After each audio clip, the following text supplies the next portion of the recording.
You don't need to say it because I know it to be true, and that is that I am indeed late, alright? It's now Monday.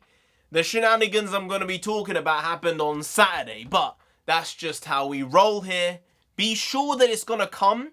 Just don't be sure about when it's going to come. Hey, NarendraTheComic here, right now we're just going to be talking about Clash at the Castle. Now, this was the first WWE pay-per-view event, big stadium event in the UK for over 30 years. It's been a long time coming, and the British audience have been waiting for this. They want it. Plus, it's not just the fact that the British audience wants it, it's the fact that there are people from all over Europe that decided to go to Cardiff, go to Wales to go and see this because they thought, that's the closest I'm gonna get to go and see a live pay-per-view event ever. And I'm sure to those people who went there, they will remember it for the rest of their lives because it sounded like the crowd was going absolutely bonkers. The chants, the football chants, they were going on the whole time. Some of the matches were great.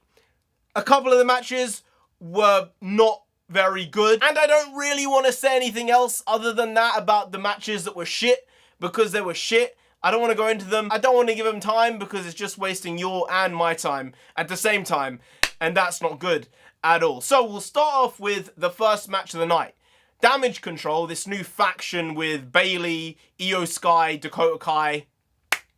A bit of nonsense in my opinion. Versus Bianca Belair, Alexa Bliss, and Asuka. Now those three are very good competitors, just as the previous three are. But I just don't think this storyline stuck. I don't think it's gonna stick. And I think it should go away and never ever return because it was a very forgettable match. There were very few positives out of it. I think that Dakota Kai doesn't seem particularly comfortable in the ring for some reason. Even though she's like a veteran at this point, she just seemed off. When she runs, it just doesn't seem real. Io Sky, I think, has a lot of talent, so I'm not going to bash here or there. But the match wasn't that great, and as I said, I will leave it right there. Next, Gunther versus Sheamus. Now this one was balls to the wall nuts. This is what we wanted. Brutality at the extreme. This was almost an Extreme Rules match. This is how far this shit went. Just from the amount of damage that the two of them did to each other. Now, I did want Sheamus to win, but apparently, Mr. SS Gunther decided to take it another route. And I'm not sure it's best for creative for them to be doing that because whenever I see him, it does remind me of WW2 shenanigans. And I don't feel that's a direction WWE should be going in. Stay away from controversy. I don't think it generally is a good thing. But I did feel that if you were going to make this show, Sheamus in one match and Drew McIntyre in the other, even though Sheamus isn't British, you would have assumed that one of them were going to get the win. Turns out, none of them got the win. I thought Drew would lose because I think there's a bigger match out there for Roman Reigns to lose the championships at. And maybe it's WrestleMania next year. I can't see it being anything else other than Royal Rumble or WrestleMania. But you never know. WWE creative, they just sometimes go off on a whim. But with Roman, I think they're going to give it as much time as possible and cement this as one of the most ridiculously unattainable title reigns ever. No one's ever going to be able to catch it. That's the gist of what I'm saying here. It's something that will not be seen for decades. Next was Liv Morgan versus Shayna Baszler, and I just have to say this. It was a fine match on the lower end of the card, but I just don't believe Liv Morgan in the ring. I think that Ronda Rousey scenario with her really, really delegitimized her title run. And I just see her fight and I see her wrestle and I think she should lose.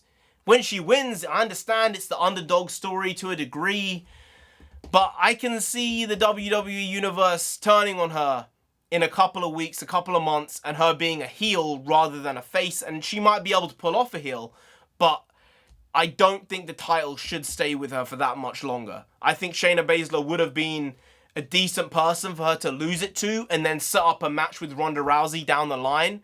That could have been something interesting, but I just don't think when another Ronda Rousey match comes up with Liv Morgan, it being any good and it ending any other way than Ronda Rousey winning the title back, because it's it's ludicrous that she's held on to it for as long as she has. While it's a great story for the people, and I get it, the time's up. The jig's up. Get gone. This isn't about her in-ring stuff. I think it's just about the way it was booked. And because it was booked the way it was with Ronda destroying her, there's nothing else to say. She shouldn't have the title. Next, Edge and Mysterio versus the Judgment Day. Now, again, this storyline is a sack of shit, but the match was pretty good. The match was decent. The ending of the match is where all shit broke down. Shit hit the fan in every single way. The wall was plastered with shit.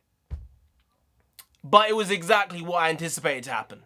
As the match was going on, I said, when is Dominic gonna jump in here and mess this shit up?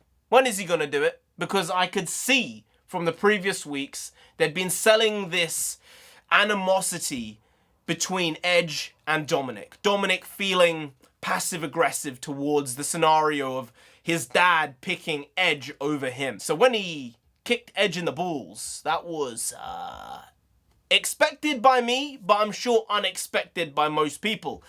But then when he did his dad in, that was me saying, wow, they went there with that.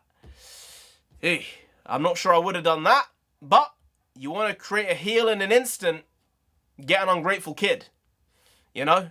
And Dominic Mysterio, it seems like he's an ungrateful little twat in terms of the storyline. So there's that. This next one was probably my favorite match of the night, just because I love the way that these two interact with each other. Seth freaking Rollins versus Matt Riddle.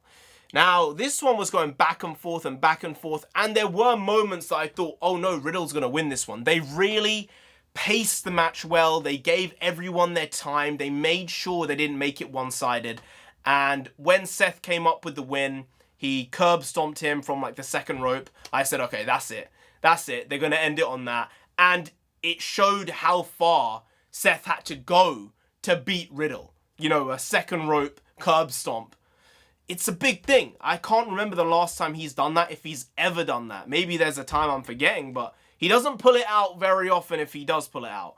And the match itself, it was fast-paced. It gave everything you wanted out of this kind of high-flying, but also technical wrestling mashup.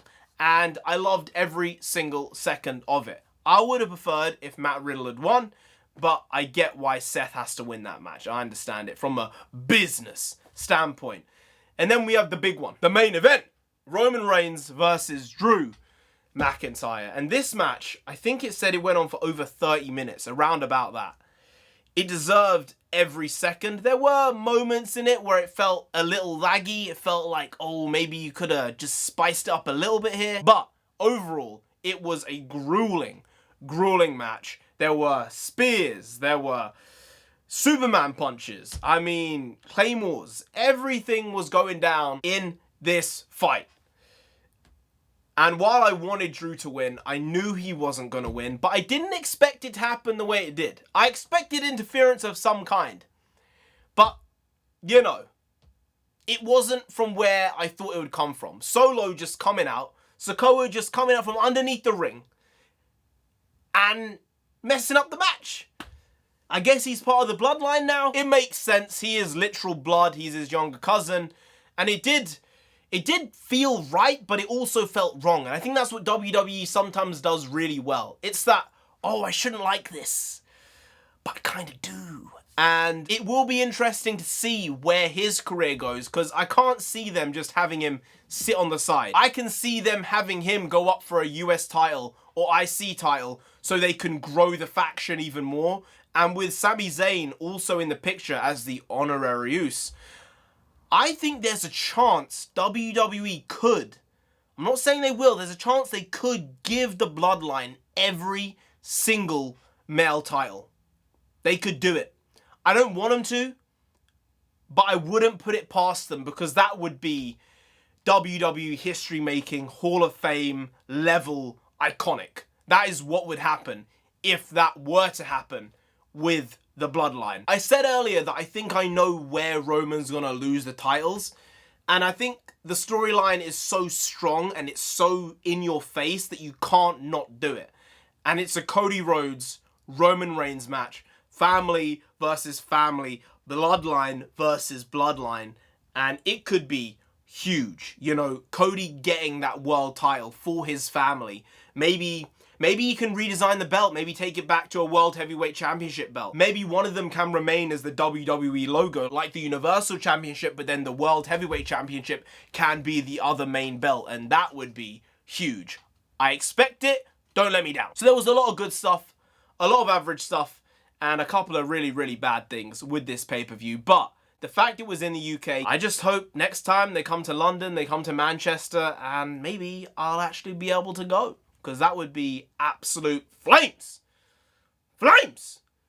And I'd love it. Anyway, guys, if you did enjoy this video, please like, share, comment, and subscribe to the channel down there. If you didn't, Roman Reigns himself gonna come after you. You don't want that. No, you really don't. So just subscribe anyway to avoid that. I've been NarendraTheComic. You've been around. We'll see you next time. That's tomorrow. If you don't know, make a video every single day. Been doing it every day for over 1,500 days now. We ain't stopping till we get to 10,000 subscribers. So do subscribe. Pop back again tomorrow for some more quality shitty content. So hashtag never not hitch. That goes also bring the pagwas. Pagwas means nonsense in Punjabi. We also bring that, bring a lot, bring a little, do a lot, do a little, but we do indeed bring the quality shitty content on a daily basis. So see you tomorrow, more of the same, slightly different, but essentially the very same. Once more, see you then. Skadoosh. I got you! I got you! Take that, you friggin' psycho! I got you!